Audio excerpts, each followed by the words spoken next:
history of music, so they're basically having us all take history of music while they figure out what to do with theory. Yeah, but he was also one of the only guitar professors, so... Oh my god. Well, it sounds like you're having fun, though. It's Music fun. might be problematic. How are you? I've already been recruited for something else. And I Will Survive is next week. I've been recruited. That's good. They can use you. I'm also maybe doing that because I can't find a child. I've been here 20 minutes and I've been recruited. Okay, and I gotta get ready. It was great to see you.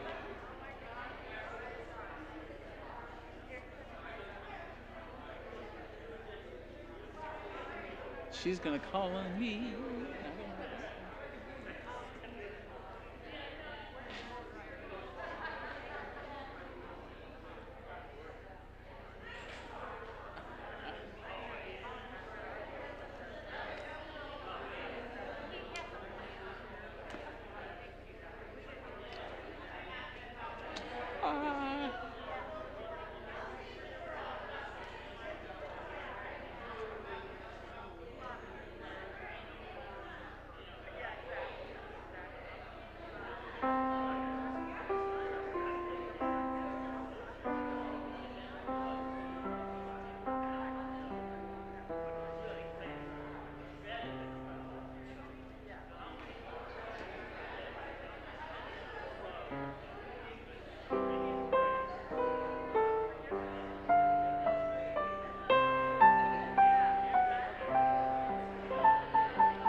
Welcome to the First Unitarian Church of Orlando. I am Charlotte Kendall, serving on our worship team here at 1U. With me in today's service are our worship leaders from Mystic Grove, Barbara Howe, Raba Cunha, Andrea La Rosa Jimenez, Jim DeLure, Gerard Haggard, and Chip Dockery. Music director, Aubrey Connelly-Candelario, with members of the Chalice Choir to help us sing along, and drummer Jacob Hike. Board member Ronnie Monteith and Chalice lighter Willow. And let's not forget our team of wonderful people in the background, working diligently to ensure that we come together this morning, so thank all of you. We greet you this morning, old friends and new, as we explore our Unitarian Universalist faith, which draws us into a community of justice seekers with a commitment to lifelong spiritual growth and compassionate service to the community. Whether today is your first or your 1,000th Sunday in our midst, you are welcome here. Whoever you are, whoever you love, you are welcome here. In this community, your whole self is welcome. We welcome your race, national origin, immigration status, gender identity, sexual orientation, age, physical or mental abilities, economic status, or religious background. We welcome you. We have a few special announcements for you today. We have limited childcare available after the service today. Children should be picked up by 12 noon. Join us next Sunday when Aubrey Connelly-Candelario reminds us that respectability is not liberation, a pride service. The Unitarian Universalist Service Committee is calling us to action. Celebrating our community means fighting for the dignity and freedom of every member.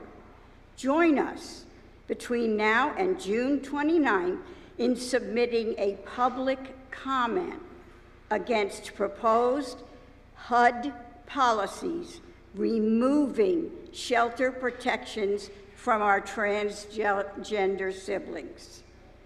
Visit the Justice Action Table in Gore Hall for details, or follow the QR code link on the screen. All other announcements are posted on slides before and after the service and can be found with links in the weekly update or on our website. If you would like to follow along with today's service, please use the QR code shown on the monitor to view the order of service. For more information about our congregation and announcements, go to orlandouu.org or email info@orlandouu.org. Thanks again for being here in person and online.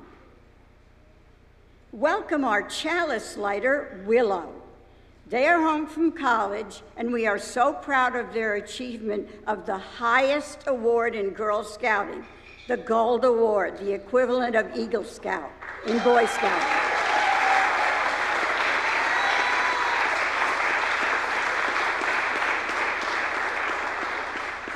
Please join me in saying our beloved opening words while Willow lights the chalice. In the light of truth and in the warmth of love, we gather to seek, to sustain, and to share.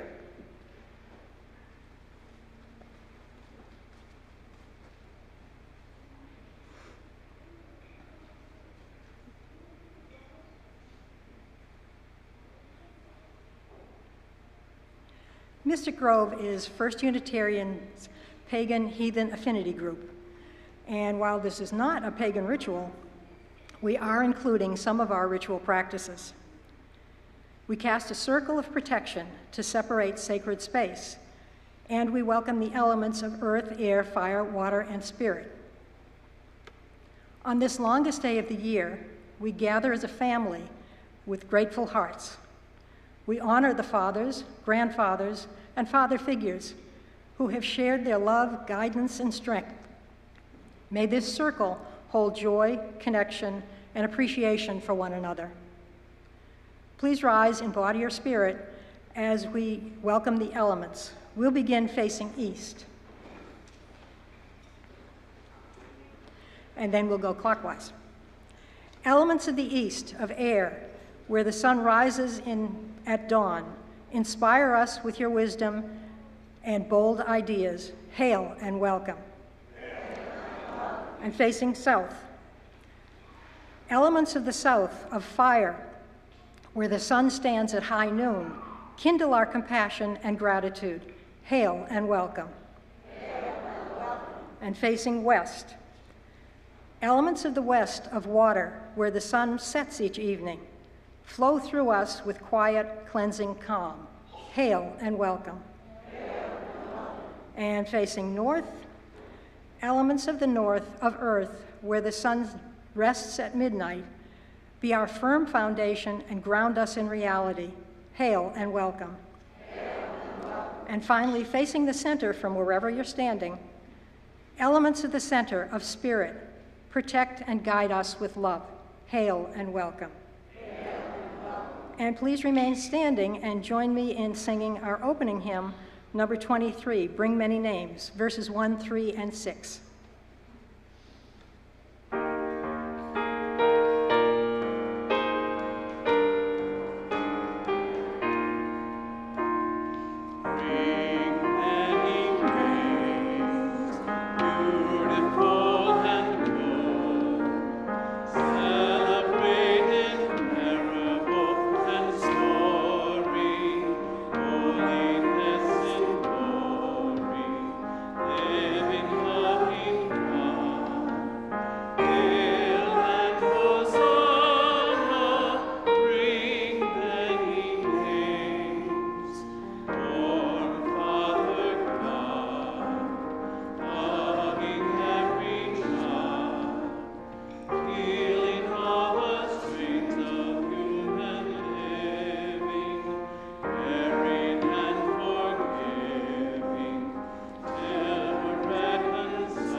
Seat.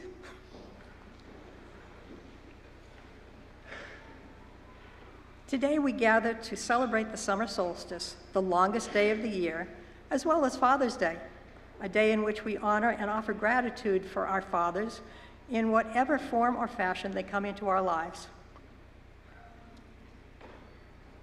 Biological fathers, stepfathers, adoptive and foster fathers, grandfathers, spiritual fathers, and all of the uncles, brothers, and friends who, whether they know it or not, have helped us to fill the role of father in someone's life. We're shaped by their presence and their absence, by how they choose to act and when they abstain, what they say, and when they remain silent. Let us remember today and always the impact that these people have on us as individuals and as a community. And let us also remember that the relationship is not one-sided, and that we, as a community, are called to support and empower the fathers of this world, no matter how they come into our roles, or regardless of their relative successes or failures. Let us raise up their triumphs, and let us have the grace to forgive them their all too human failures. Let us love our fathers and each other. Come, let us worship together. These are words by Lorraine Bottorff McNeil. And if you're joining us online for the first time, please say so in the comments. And if you are joining us for the first time or even the third time in worship today, please stand as you're willing and able or raise your hand so that we can welcome you. Anybody? Just us folks. Good.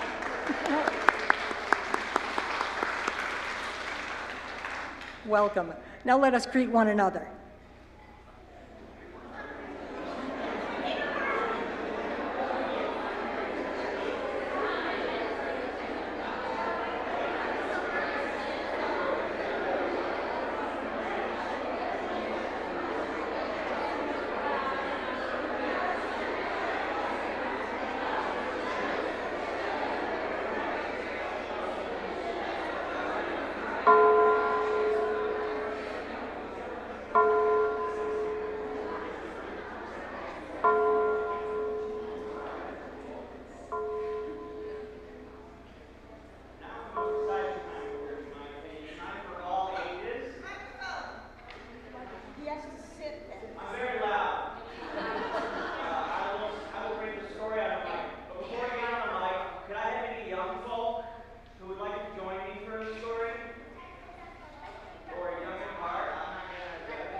other steady. Just above their heads was the open air. They had almost reached their goal. Excited, Oak left Sky behind and scrambled up the rest of the way. The world stretched out before Oak's eyes. There were mountains in the distance and countless stars overhead. Way up above was a blazing ring of fire that looked like a crown. In this moment, Oak felt like a king or a queen.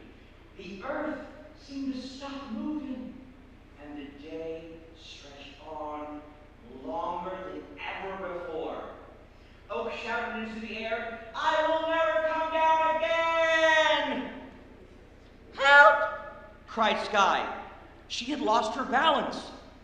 Oak watched as the tiny bird tumbled down into the darkest depths of the forest. Let's flap our wings like Sky. Flap, flap, flap, flap, flap, flap, flap, flap, flap. Oak dove back into the darkness.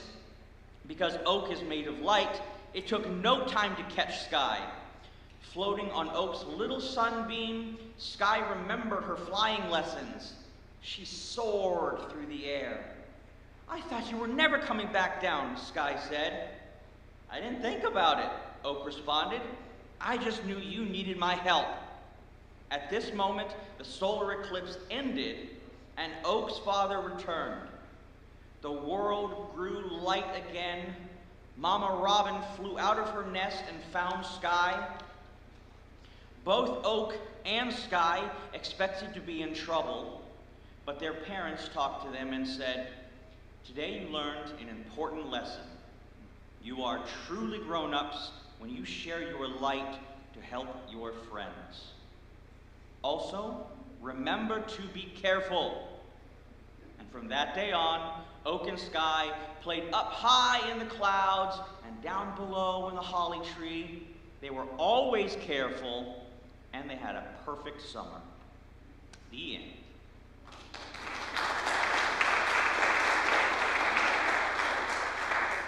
Let's sing our young people out to their free time activities by lifting up our arms in a loving arch for our children as we walk and sing "This Little Light of Mine."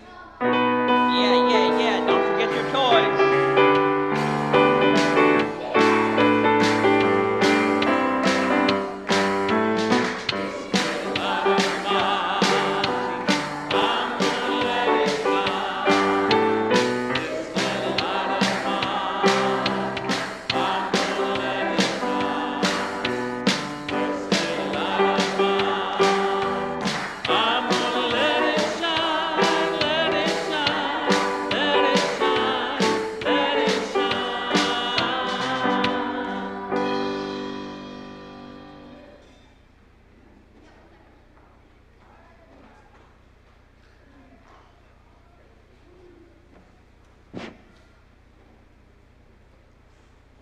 That was a long story. So I'm Ronnie Monteith. I'm a member of the Board of Trustees. This is my, rookie year.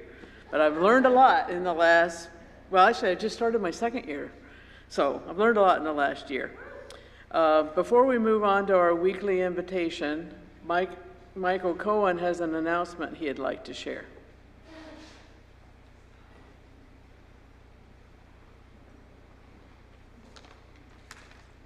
Good morning. Happy Father's Day.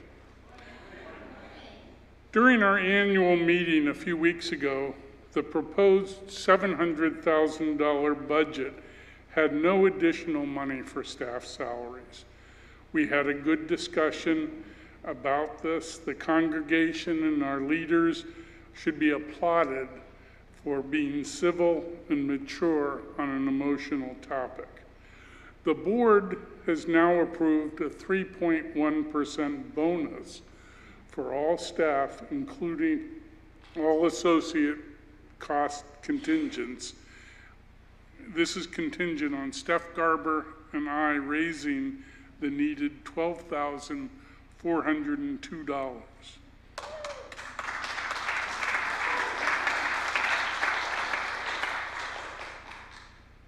Those of us who work with the staff love and respect them. The work that they do for us, whether it's in the office, cleaning our buildings, or providing us with worship and education, makes 1U hum with precision. We as a congregation and individuals do justice in the community. Every one of us reflects our UU values when we volunteer, march, or talk to our children and neighbors. We need to live those values inside these walls. Any amount over the $12,204 needed will be put in a designated reserve fund for future staff raises and benefits.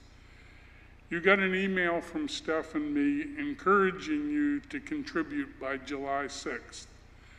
We know that many of you made increases in your pledge amounts for next year and donate to numerous good causes.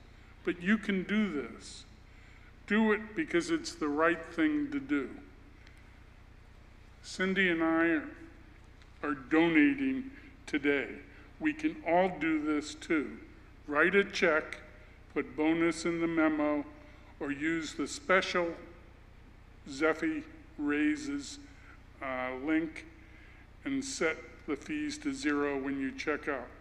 Steph and I thank you, and the staff will thank you after we raise the money.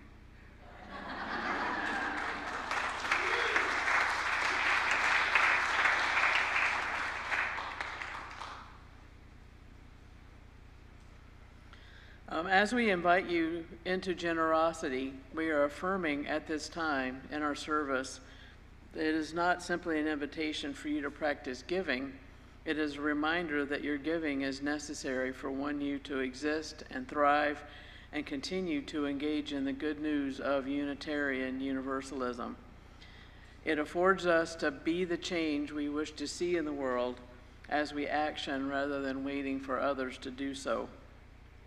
In the words of Erica Hewitt, the offering that we take each Sunday isn't just a stale habit.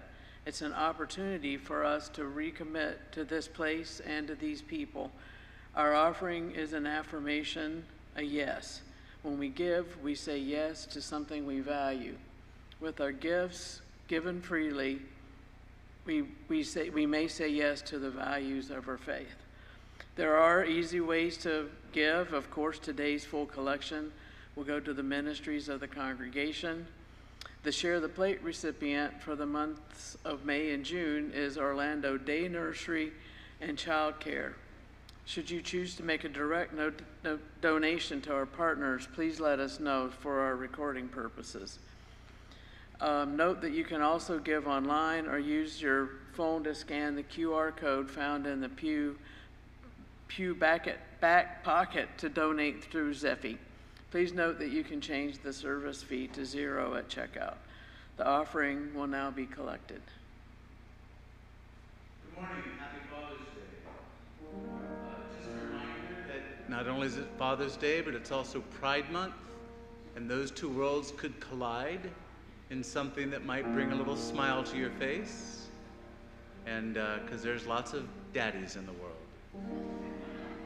While tearing off a game of golf, I may make a play for the caddy, but when I do, I don't follow through, 'cause my heart belongs to Daddy. If I invite a boy some night to dine on my fine Finn and Hattie, I just adore his asking for more, but my heart belongs to Daddy. Yes, my heart belongs to Daddy, so I simply couldn't be bad. Yes, my heart belongs to Daddy, Dad. So I want to warn you, laddie, though I know you're perfectly swell, that my heart belongs to Daddy, 'cause my daddy, he it so well. When some good scout invites me out, to him he may think I like baddies, but baby, sure, his love is secure, 'cause my heart belongs to Daddy. Yes, my heart belongs to Daddy, so I simply couldn't be bad. Yes, my heart belongs to Daddy, Dad. So I wanna warn you, laddie, though I know you're perfectly swell, that my heart belongs to Daddy, 'cause my daddy, he treats it so well.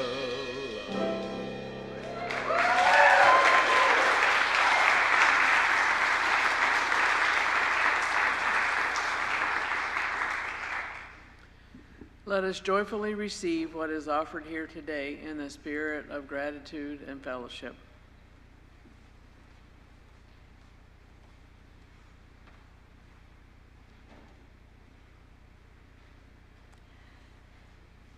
This is the time we set aside for deep sharing of our hearts, for our prayers and meditation. If you have a sorrow that you need to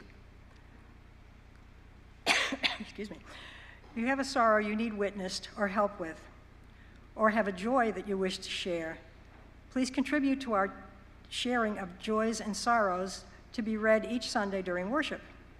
You can send an email to joysandsorrows@orlandouu.org during the week, or if you're attending in person, you can fill out one of the cards, like this, at the registration desk, and hand it to an usher before the start of service. And we'll also participate in a candle lighting ritual. Bring your joys and your sorrows as we come together. Come as you are. Your whole self is welcome in this sacred space we are creating together. The flowers this morning are donated by Amber de Leon, honoring Juneteenth, Father's Day, and the first day of summer. And it's also Penelope's birthday, but she's with her father. From Patrice McFadden, Lou celebrated his 86th birthday last week. We look forward to meeting our great-grandson and Lou's namesake, little Louis, when they visit from Houston in July. From Melissa, we joyfully celebrated Ellen Hone's 90th birthday yesterday in Gore Hall. Her daughter, Ellen Jr., created a memorable occasion, even for the memory deficit. They left an abundant offering of summer flowers to share with Ellen's beloved community. Mike Weaver shares his joy in the grand opening of the Obama Presidential Library, Keep Hope Alive. Yeah. Judith joyfully lifts up Friday's Juneteenth Voting Rights March from Division and Anderson to City Hall. Many of our congregation were in attendance, and it was a beautiful event. Yeah.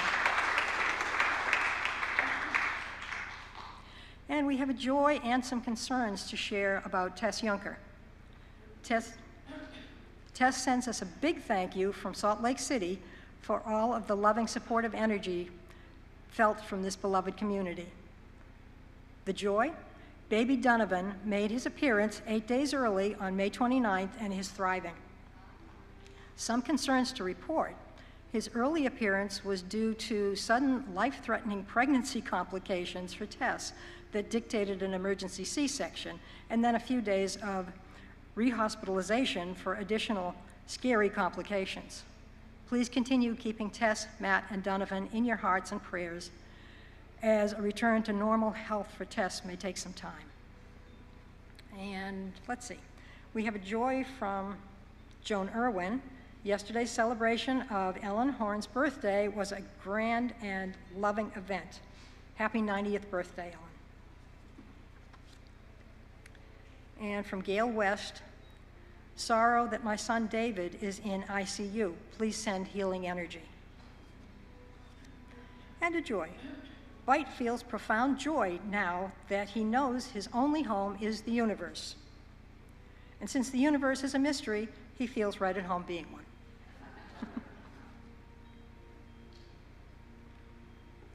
We hold the fears and sorrows of all affected by brutality from war, threats, natural disasters, and other situations that are beyond their control.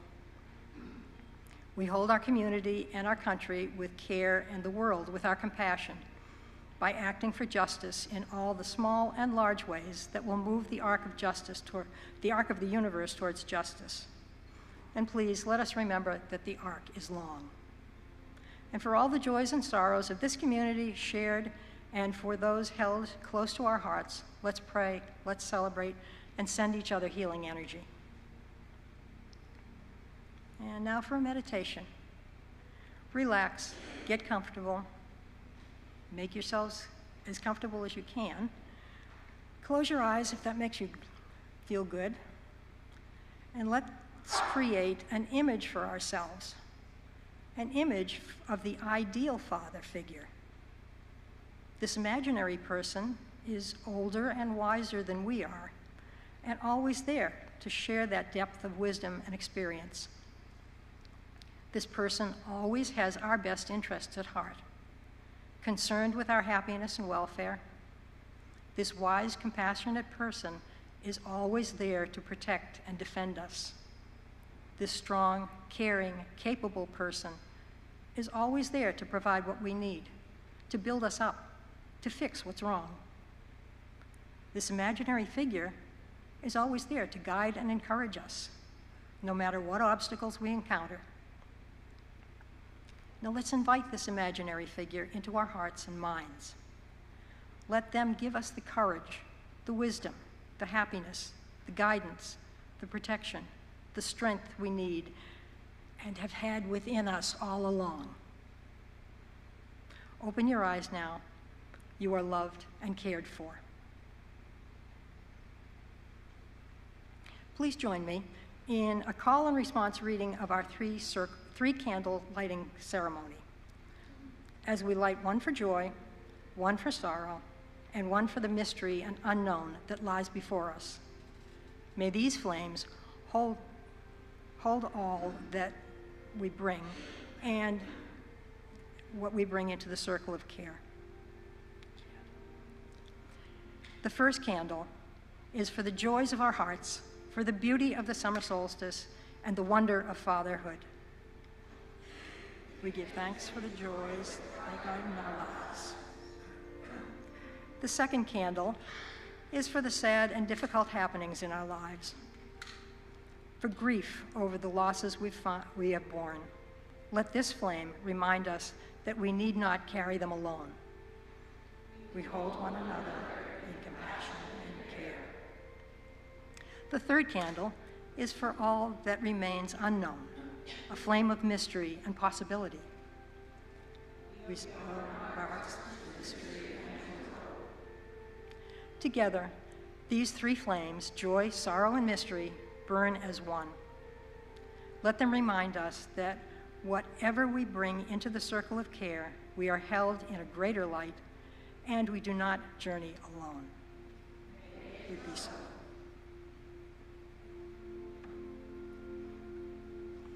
Joyful, joyful, we adore thee, God of glory, God of love.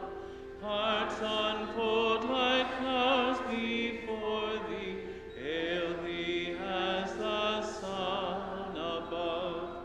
Melt the clouds of sin and sadness, drive the pain of doubt away. Giver of immortal gladness, fill us with the joy of day. Good morning, I'm Andrea. Today, on the longest day of the year, we can all go outside and meet the sun shining on us in its full strength. Strength in its best form is empowering, even protective. We celebrate having the courage to stand where we are and to shine brightly. Today, we also honor fathers. This can be complicated for many because in our society, the experience of fatherhood can sometimes be distorted and damaged by systemic cruelty and control, emotional suppression, and even sometimes by violence. But we also recognize that that isn't all that's possible. We recognize positive masculinity can mean being protective without being possessive, guiding without dominating, and being courageous with compassion. Because I've always been passionate about social justice, my family fondly nicknamed me Lisa Simpson as a child, if that gives you any indication. One of the oldest stories closest to my heart is that of the Greek god Ares. The Romans had a related deity called Mars. Germanic and Scandinavian pre-Christian cultures also had variations on this sacred warrior archetype called Tyr or Tu. And if you've heard these names before, you may associate them with war and bloodshed. And in every culture he appears, he is indeed the god of war. But Ares represents so much more than mindless bloodlust and violence for its own sake. Fundamentally, what he most often represents is the courage to fight the good fight, to stake a claim for justice, in short, to make good trouble, even when that's an unpopular stance. This is why I think one of the most moving stories about Ares isn't of him as a fearsome conqueror, but as a protective parent. The story of when his precious daughter, Alcippe, is assaulted, and he immediately kills the attacker. Now, to our modern ears, that may sound like shocking vigilantism, but to the ancient Greeks, it reflects the values of an honor culture where protecting and defending your child was considered a father's sacred duty. Unfortunately, Alcippe's attacker was also the son of Poseidon, the god of the sea and Ares' uncle. What can I say? Those Olympians were very messy. So an outraged Poseidon accused Ares of senseless murder. Thus, so the story goes, begins the world's first murder trial. But instead of standing trial as a bloodthirsty conqueror, Ares stands as a protective father defending his child.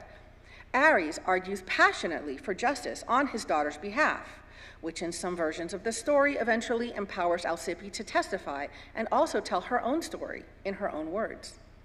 Ultimately, the gods had no choice but to side with Ares and Alcippe. And there are many stories of Ares being a devoted dad. Like all his fellow Olympians, Ares fathered many children, among them Harmonia, goddess of harmony, Eros, the god of romantic love, the Amazons. He was actually a major girl dad. And he was also close, extremely close, with his twin sons, Phobos and Deimos, also known as the gods of panic and terror. Yikes.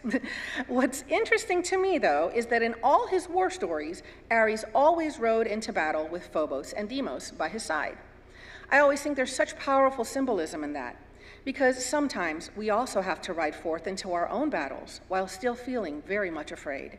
And I think that kind of candid bravery is really needed right now, because sometimes all anyone needs to make it through whatever they're facing is to hear another voice saying, "You are not alone. I'll stand with you, and if necessary, I'll fight for you too." Even if our voice shakes, we can still speak up for the oppressed, for immigrants, for Black and brown people, the disabled, LGBTQ+ folks, those displaced by poverty and war, for the children of the world. Ares teaches us to find within ourselves the kind of strength that can still shine alongside our fears and weaknesses. Imperfect courage can still effect change for good. On this bright solstice morning, we bless all the fathers, grandfathers, father figures, and any others who have carried that courage for us when we weren't able to for ourselves. May the warmth of the solstice sun lend us its strength so that we can become the kind of people who, even afraid sometimes, can find it within ourselves to be brave and to fight the good fight. Thank you.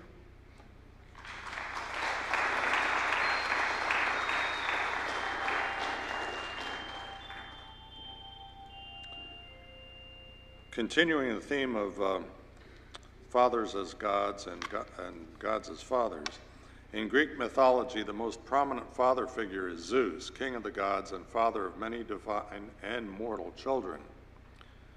He is depicted as a sky god wielding a thunderbolt and eagle, embodying authority, fertility, and cosmic order. Zeus's role as father is central to the Olympian pantheon, and his children, such as Hera, Ares, and Athena, reflect his influence over marriage, war, wisdom, and most aspects of life, culture, and governance. In Roman religion, Zeus was assimilated into the Roman pantheon as Jupiter, retaining his role as king of the gods and father of the divine family. The Romans reinterpreted Greek gods in line with Roman values. Jupiter was thus a more disciplined and virtuous ruler than his Greek counterpart.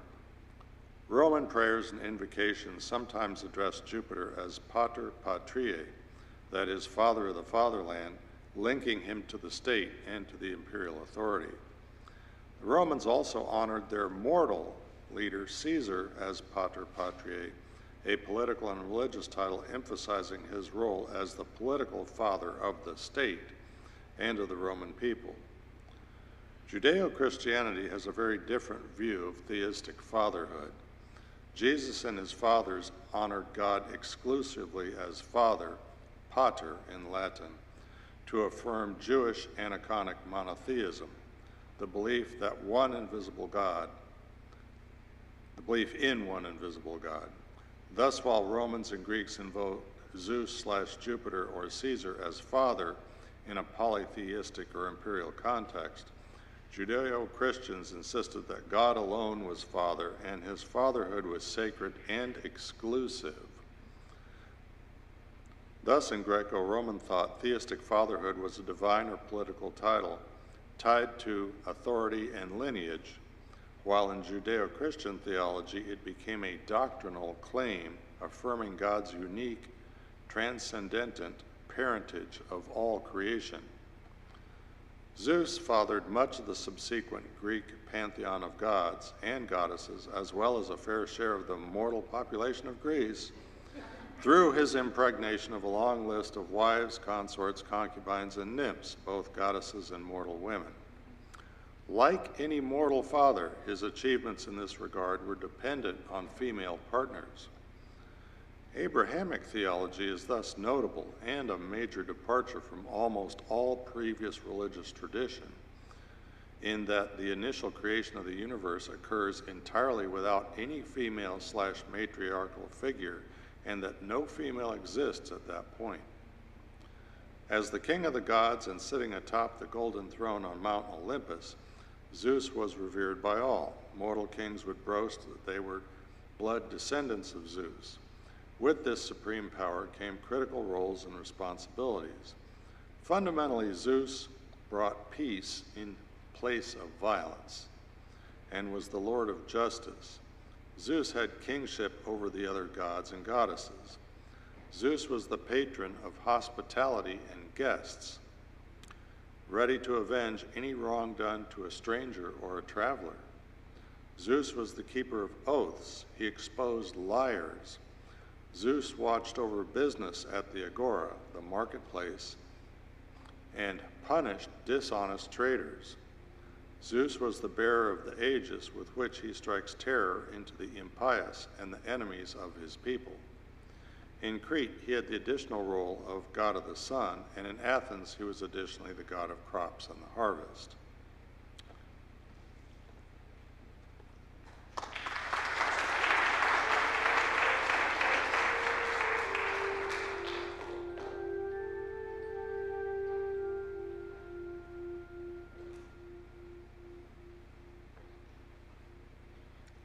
I feel like I was riding on that one. There's two things that I added to my words here based on what's already transpired in service. I'm going to be talking about spirits. And in light of Mr. Cohen's words earlier, I want to honor the spirit of fatherly generosity as an affirming pursuit. I personally feel this spirit in the shape of fatherly urges to scan Zephy QR codes when it's to pay people who do good work.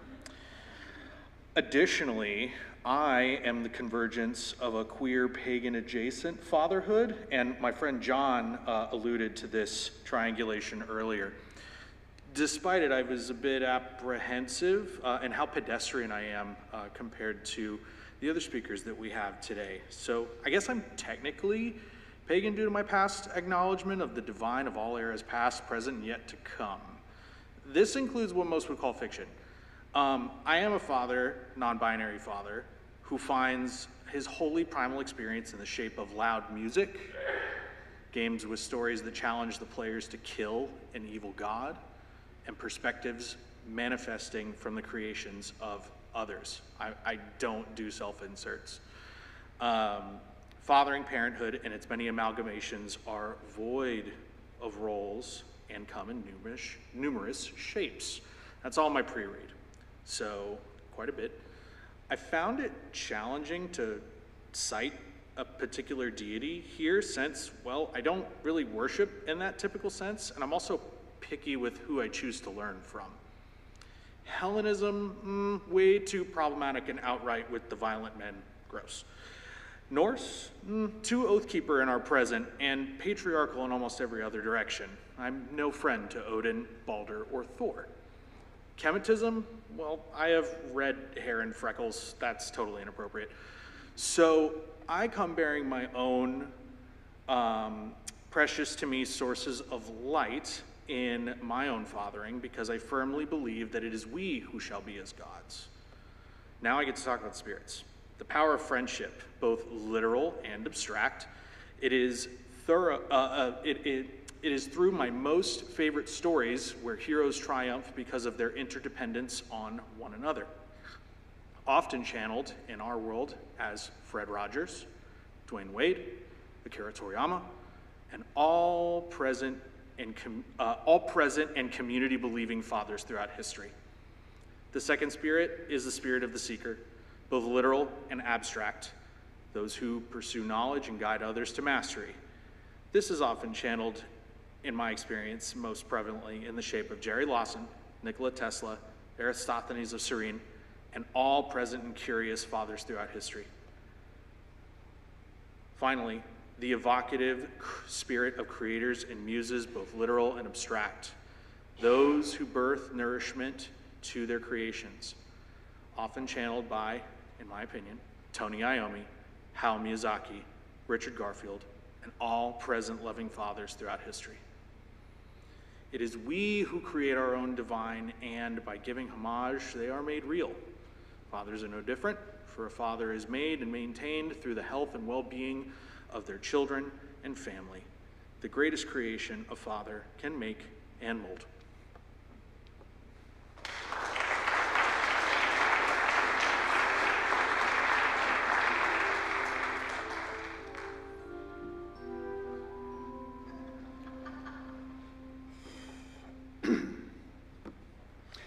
Hello, I'm Chip Dockery, and today I'm going to take you back to ancient Ireland. Fatherhood involves many aspects of life, but today I'll briefly focus on just two: responsibility and sacrifice. I understand that these values are shared parental values. They're not gender specific, but for purposes of today, I'll discuss them in terms of fatherhood. So, back to ancient Ireland, I mean really way back. The Tuatha De Danann were a legendary race of supernatural beings who ruled Ireland before the arrival of any humans at all. And the Dagda was their great god king. He was also known as All-Athar, which roughly translates as great father. It's a little bit different from the Norse All-Father found in mythology. It reflects a slightly more, perhaps, generous or nourishing nature. Now, the Dagda modeled responsibility by providing security, providing physical and emotional nourishment for his family and for his people, and by using power wisely. He provided security by being a powerful warrior, keeping the homeland boundaries intact and leading his people to victory over their two most dangerous enemies. Today's fathers face different enemies and confront them differently, but must be just as watchful and ready to take protective action if necessary. Now, the Dagda never failed in his responsibility to ensure his people and family never went without food. In his case, he had a magic cauldron that never ran dry of food. Okay, now this is mythology. And real fathers have to go to work. But regardless, the responsibility is there and it must be met. He also made sure to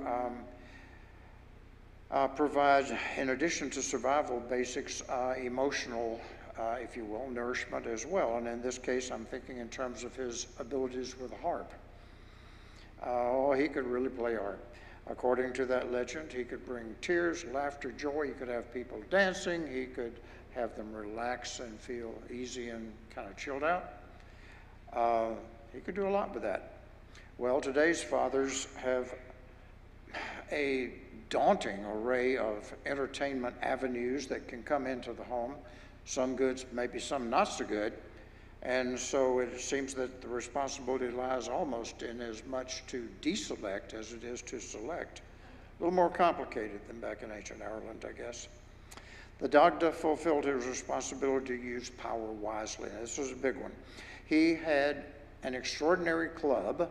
In mythology, it was presented that way. This thing could kill or it could heal. It was his decision as to how to use that power. And according to legend, he used that power for the good of his family, for the good of his people, not for his own personal advancement. Fathers today have power to hurt or to heal. That choice is always there. And how they use that power has a dramatic effect on their children. The Dagda exemplified sacrifice by putting the welfare of his people and his family over his own personal pride and, when necessary, risking his own life. The Dagda twice was put through trials of personal labor and humiliation he could have avoided, but he endured it in order to prolong a truce, to avoid a war, to prevent his people from suffering bloodshed. And later, when war could not be avoided, he led his people to victory, but it cost him his life in the final battle. And all through history, fathers often do things they'd rather not do, and don't do things they'd like to do in order to put their family first. And far too often throughout history have given their lives in defense of their loved ones. However, in addition to things like responsibility and sacrifice and all the kind of heavy stuff, fatherhood sometimes can bring unexpected, wonderful joys and pleasures. Many years ago, when we were in the Air Force, my family was stationed at Shell Air Force Base, South Carolina, and they had a winter ice storm going. It was night, and the electricity was down, the lights were out, it was dark, it was scary. I'm down at MacDill Air Force Base, 500 miles away in Tampa, and so I called back to see how things are going at home. Tony answers the phone. We're not doing so good. It's dark, it's scary. There's palm branches falling off of the trees, hitting the roof of the house. So they're all gathered around a flashlight there in the living room. So I asked to speak to Dan. Dan picks up the phone. Hi, Dad. I says, hi, Dan. And at that exact, precise moment, the lights came back on. And he said, over the phone, 500 miles away, gee, thanks, Dad. Sometimes fathers know what it's like to be a God. Now, please rise in body or spirit and join in singing our closing hymn, number 1051, We Are.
Seat.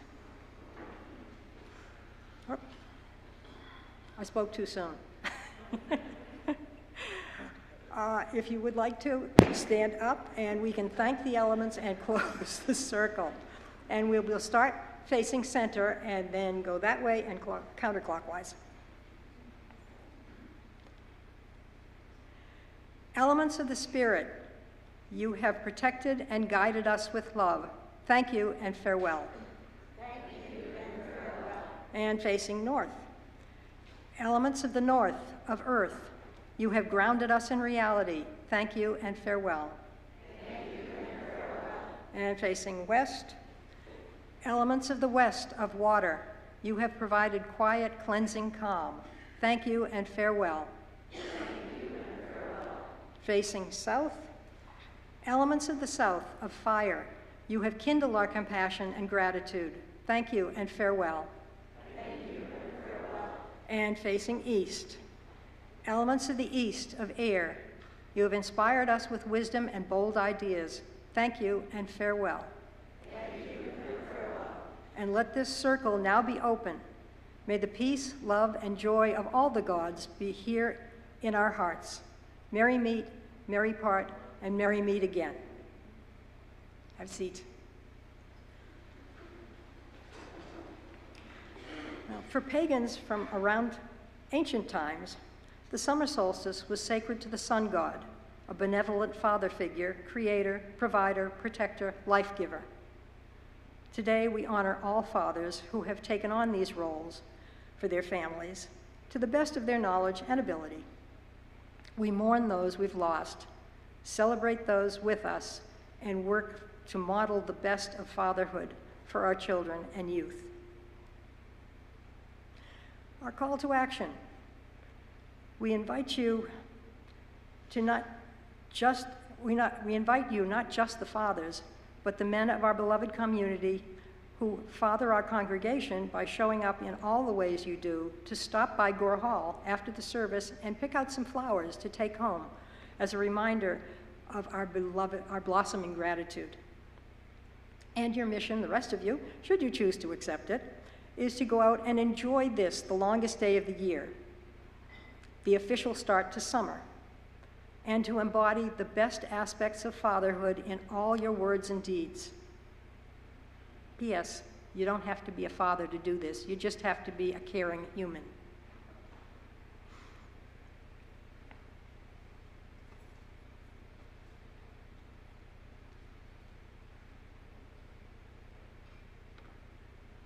Please say these words with me as we extinguish this flame. We extinguish this flame, but not the light of truth, the warmth of community, or the fire of commitment. These we carry into the world until we are together again.